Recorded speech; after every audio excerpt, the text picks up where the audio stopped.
Hello guys! Welcome to my vlog! Nanasad ko diri ang bayat burikat nga taga Pu Esperanza. Naaday ko diri sa Bakaw guys, kaya nangita kong laki-laki guys na umay mga gwapo nga laki sa Puoy. O diba, look at the view. Indot no.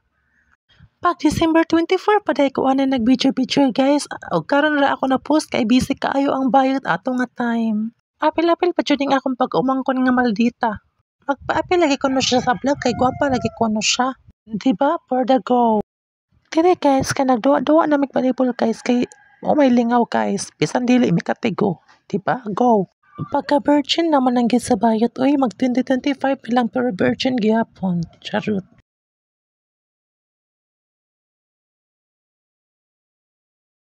Dire guys, kay kami nilang duwa guys, kanali ko na silang dagat. Kay kikapoy naman kong duwag volleyball guys, maato na kong dagat guys. Pinadagan, pinasayta ko. Diba? Balintuwang ang bayot, uy. Katik ko mo ato guys. Diba? Mura lagwa na og book. Medyo kapiin naman guys, naka-decide ang bayot burayat guys. Namuli guys, kay wa man gyapoy gwapo sa Bakaw, uy. Goodbye guys, advance happy new year.